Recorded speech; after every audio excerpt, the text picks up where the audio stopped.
Friends, welcome back to my channel. और आज मैं आप लोगों के साथ डिस्कस कर रही हूँ कि अगर बेबी की फर्स्ट सर्दी है तो उसमें आप लोगों को बच्चों को किस तरीके से ध्यान रखना चाहिए। मेरी बेबी की अभी फर्स्ट सर्दी है तो मैं इसका किस तरीके से ध्यान रख रही हूँ, वो सारी बातें इस वीडियो में मैं आप लोगों के साथ शेयर करने वाली हूँ। बट उससे पहले मैं आप लोगों को ये बता दूँ कि हम क्या करते हैं। मोस्टली हम हमारे बेबी का प्रॉपर ध्यान रखते हैं, कपड़े भी पहनाते हैं और जो भी एक्स्ट्रा में जो चीजें करने की होती है ना, वो सारी चीजें हम हमारे बेबी को करते हैं। बट फिर भी बच्चों को क्या होता है, बहुत ज्यादा खांसी हो जाती है, कफ हो जाता है, जुकाम हो जाती है। ये सब क्यों होते हैं, कभी आपने सोचा? क्योंकि बच्चों की जो इम्यूनिटी होती है ना, वो बहुत ज्यादा वीक होती है, वो जल्दी ही ठंड को केच कर लेती है। जैसे वेदर चेंज होता है, उनको ये वाली प्रॉब्लम होना स्टार्ट हो जाती है। वेदर का पूरा इम्पैक्ट पड़ता है क्योंकि बच्चों की बॉडी जो हमारे पेट के अंदर होती है वो एकदम गर्म जगह पे रहती है। क्लाइमेट चेंज हुआ, बच्चों को बहुत जल्दी जुकाम खांसी की प्रॉब्लम होना स्टार्ट हो जाती है। ऐसे में हम क्या करते हैं, हम बच्चों का तो ऑलवेज ध्यान रखते हैं। कभी आपने सोचा कि आप अपना भी ध्यान रखो कि अगर आप ब्रेस्ट फीड कर रहे हो अपने बेबी को, तो इक्वली आपको अपना ध्यान रखना भी बहुत ज्यादा जरूरी। जैसे कि बच्चे का ध्यान रख रहे हो ना, सेम तरीके से आपको अपना भी ध्यान होता है, रखना होगा। अगर आपको जुकाम खांसी कुछ भी हो रहा है ना, तो आपके बेबी को डेफिनेटली आपके मिल्क के थ्रू से हो जाएगा। तो आप ये कोशिश करो कि ठंड की चीजों को आप अवॉइड करो। जैसे कि ठंडा खाना बिल्कुल भी मत खाओ, ठंडी कोई भी चीज होती है ना उसे मत लो। गरम गरम चीजें खाओ, जैसे कि मिल्क गरम आया, ऐसे बड़े लोग बोलते, तो मैं तो ट्राई करती हूँ कि गरम गरम चीजें खाऊं, ठंडा नहीं खाती। जैसे गरम मिल्क ही मैं लेती हूँ, खाना भी मैं थोड़ा गरम खाती हूँ। इसका मतलब ये भी नहीं कि आप बहुत बहुत ज्यादा गरम लो, मतलब आप समझ के ना ऑन एन एवरेज, मतलब आपको नॉर्मल वाला लेना है। बिल्कुल ठंडा भी नहीं, बहुत ज्यादा गर्म भी नहीं कि जीभ जल जाए।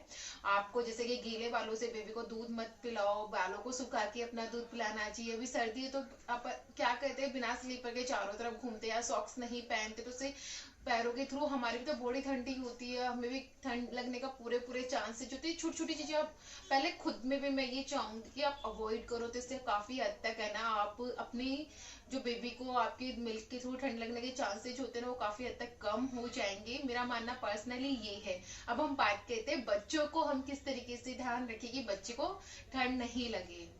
तो सबसे पहले हम बात करते हैं सर्दियों में कपड़े पहनाने पे। बच्चों को जो कपड़े पहनाने होते हैं ना, वो लेयर्स में पहनाने होता है। अगर आप लेयर्स में बच्चों को कपड़े पहनाओगे ना, बच्चों को कभी भी सर्दी नहीं लगेगी। आप बच्चों को एक सिंगल मोटा कपड़ा पहनाने से बिल्कुल बचिए। कि आपने क्या किया कि बच्चों को एक कपड़ा पहना दिया मोटा, वैसा आप बिल्कुल भी मत कीजिए। आपको मैं बताती हूँ किस तरीके से आपके बेबी को आपको कपड़े पहनाने हैं। अभी नवंबर का मंथ चल रहा है तो इतनी ज्यादा सर्दी नहीं है, तो मैंने इसको ऑनली नीचे को बनियान पहना रखा है, उसके ऊपर टी शर्ट पहना रखी है, उसके ऊपर एक और टी शर्ट पहना रखी है। तो इस तरीके से जैसे सर्दी पड़ेगी मैं इसके ऊपर एक और लेयर ऐड कर दूंगी। और मैं एक सिंगल कपड़ा पहनाना बिल्कुल प्रीफर नहीं करती। सिंगल कपड़े में क्या होता है, बच्चों को नवाज नहीं आती, से बोलते हैं ना, गर्माहट नहीं रहती, वो ठंडा का ठंडा ही रहता है, चाहे वो कितना ही मोटा क्यों ना हो। और सेकंड चीज जो आपको ध्यान में रखनी है वो ये कि वुलन जितना ज्यादा हो सको ना, वुलन मतलब बच्चों को पहनाना अवॉइड ही कीजिए। मेरा मानना ये कि वुलन से पसीने बहुत ज्यादा आते हैं, बच्चों को रैशेज होने का डर रहता है। पसीने आते तो बच्चा क्या करता है, रात को उगाड़ देता है, पैर मारने लग जाता है। थोड़ा सा 3 मंथ का होने के बाद बेबी 3 मंथ से स्टार्ट कर देता है, तो क्या होता है, जो आप उसे उठा रहे हो ना वो भी हट जाता है बहुत बार पसीने की वजह से, तो बच्चों को जुकाम लगने का पूरा पूरा चांस होता है। नेक्स्ट चीज जो आपको ध्यान में रखनी है, बच्चों को मोस्टली सर्दी किस जगह से लगती है, बच्चों के सिर के थ्रू लगती है, तो बच्चों के सिर को आपको कवर करके रखना है। बच्चों के जो हाथ होते हैं उनको आपको कवर करके रखना है इस तरीके से। बच्चों के जो पैर होते हैं ना, आप देख रहे हो ये पैर, इनके थ्रू बच्चों को मतलब सबसे ज्यादा सर्दी लगती है कि बच्चों के हाथ पैर ये सब पैक होने चाहिए। क्योंकि कपड़े तो हम पहनाते तो चेस्ट तो कवर हो गई, तो उसके थ्रू तो चांस कम होते हैं, बट जो हाथ पैर बच्चों के खुले रह जाते हैं ना, उससे बच्चों को बहुत जल्दी ठंड लगती है। और जब ये कवर होते हैं ना, बच्चों को गर्माहट की वजह से नींद भी अच्छी आती है। तो इस चीज को भी आपको ध्यान में रखना है। थर्ड चीज जो मैं अपने प्रैक्टिकली चीजें आपको साथ शेयर कर रही हूँ, जो मैं अपने बेबी के साथ कर रही हूँ। मैं ऐसे नहीं कर रही कि बस ऑनली नॉलेज के लिए ये वीडियो बना रही हूँ। मैं जो चीजें कर रही हूँ ना, सिर्फ मैं वही आप लोगों के साथ शेयर करूंगी, मैं एक्स्ट्रा नहीं करूंगी। थर्ड चीज का जिसका मैं ध्यान में रखती हूँ वो ये है कि जैसे कि अभी मैं ये सो गई है, मैं इसे यहाँ पे सुलाने वाली हूँ, तो इसकी जो जगह है ना, जैसे कि मैंने नीचे इसकी शीट लगा रखी है, आप देख रहे हो इस तरीके से यहाँ पे सीट लग रही है। तो इस सीट को मैंने जो ये कंबल में से उड़ाऊंगी ना, उसके थ्रू मैंने इसे कवर कर दिया। होगा क्या, नीचे का जो शीट होगी ना वो गर्म हो जाएगी। सर्दी में आपको पता है बेड बहुत ज्यादा ठंडा रहता है। अगर आप बच्चों को डायरेक्टली बेड पे सुला देते हो ना, उनको गर्माहट नहीं आती, बहुत टाइम लग जाता है बच्चों को गर्म, मतलब वो जगह गर्म होने में। कभी आपने खुद को भी नोटिस करना कि हाँ भाई वो जगह ठंडी रहती है, बहुत देर में गर्म होती है। तो अगर आप इस तरीके से उस जगह को कवर कर दोगे ना, तो गर्म हो जाएगी थोड़ी देर, मतलब बच्चों को सुलाने से पहले उसके ऊपर कुछ डाल दो तो गर्म हो जाती है। ऐसे मेरी मम्मा मेरे बेटे के साथ करती थी, तो मैंने उनसे ये सीखा है।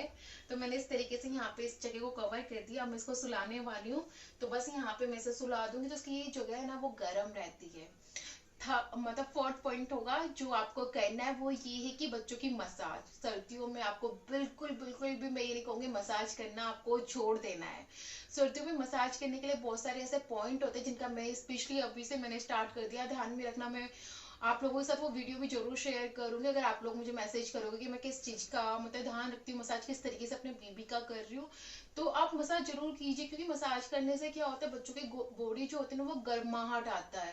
तो गर्माहट से बच्चों को नींद अच्छी आती है, बच्चों के बॉन्स मजबूत होते हैं, बच्चों की इम्यूनिटी स्ट्रांग बनती है। ऐसा नहीं कि सर्दी में आपने मसाज किया बच्चों को जुकाम लग गया, ऐसा बिल्कुल भी नहीं। आप थोड़े बहुत पॉइंट्स का ध्यान रखिए, जैसे कि बच्चों के स्टेप बाय स्टेप उनके कपड़े उतारे एक साथ बिल्कुल मत उतारे, रूम का टेम्परेचर का आपको ध्यान में रखना होता है, प्रॉपर एक एटमॉस्फेयर सेटअप करना होता है। वो सारी चीजें करके आप बच्चों की मसाज जरूर कीजिए। आपको आपका तेल का ऑयल जो आप यूज में ले रहे हो उसका ध्यान रखना है, किस तरीके का आपको ऑयल यूज में लेना है। ये सारी चीजों को आप ध्यान में रखोगे ना तो बच्चों की मसाज से बच्चों के ऊपर बिल्कुल भी इम्पैक्ट नहीं पड़ेगा कि बच्चों को जुकाम हो जाएगी। नेक्स्ट चीज जो आपको करनी है वो ये करना है कि बच्चों को सुबह की धूप जरूर दिखाइए। जब बच्चा मतलब थोड़ा सा जगता है ना उस टाइम पे 8-9 बजे की जो धूप होती है ना वो बच्चों के लिए बहुत अच्छी होती है। इससे बच्चों को विटामिन डी भी मिलता है और बच्चों की हेल्थ के लिए अच्छा भी होता है। और सुबह की धूप से बच्चों की बॉडी के अंदर भी गर्माहट आती है। आप ये नहीं धूप दिखाने का मतलब 12-1 बजे बच्चों को धूप में लेके जा रहे हो, वो उस चीज को अवॉइड कीजिए, वो बिल्कुल भी मत कीजिए, मैं तो उसके लिए बोलूंगी नहीं। नेक्स्ट जो आपको करना है जो मैं करती हूँ वो ये कि जब भी आप बेबी को नहला रहे हो ना तो उस वक्त उसका जो पानी होता है ना उसको जरूर चेक कीजिए, उसका टेम्परेचर मतलब गुनगुना पानी होना चाहिए। ठंडे पानी से बिल्कुल भी नहीं नहलाना और ज्यादा गर्म पानी से भी नहीं नहलाना। गुनगुना जो पानी होता है ना बीच वाला उससे बच्चों को नहलाइए, क्योंकि आप ज्यादा गर्म पानी से नहलाओगे तो बच्चों की स्किन बहुत ज्यादा सेंसिटिव होती है, वो ड्राई हो जाती है, जलने का भी चांसेस रहता है। तो ज्यादा गर्म पानी बिल्कुल अवॉइड कीजिए और बच्चों को नहाने में भी मजा नहीं आता। तो इस चीज का आपको ध्यान रखना है। जो आप जहाँ पे आप नहला रहे हो जैसे खिड़की दरवाजे अगर कमरे में नहला रहे हो तो बंद होना चाहिए। वॉशरूम को अच्छे से पैक कर दीजिए, थोड़ी सी हवा नहीं लगे। और जब भी बेबी को लेके आ रहे हो साथ के साथ उसे रैप कर दीजिए टॉवल के अंदर, क्यों जैसे आप उसे बाहर लेके आ रहे हो तो उसे सर्दी नहीं लगे। तो ये पॉइंट होता है। ये सारे ही पॉइंट होते हैं जिन चीजों का आप बेसिक ध्यान रखोगे ना आपके बेबी को बिल्कुल भी ठंड लगने के चांसेस जो होते हैं ना वो बहुत कम हो जाएंगे। क्योंकि मोस्टली जो मेरे को लगता है ना हम मदर्स अपने आप को अवॉइड करते हैं, मेरे लिए तो मेरे को यही लगता है सबसे इंपॉर्टेंट चीज होती है। बच्चों का तो पूरा ध्यान रखते हैं, खुद को अवॉइड करते हैं, फिर ब्रेस्ट फीड के थ्रू बेबी को हमसे भी बहुत बार है ना ठंड लगी जाती है। तो मैं इस पॉइंट पर फिर से जोर डाल रही हूँ जो आप लोगों को ध्यान में रखना है।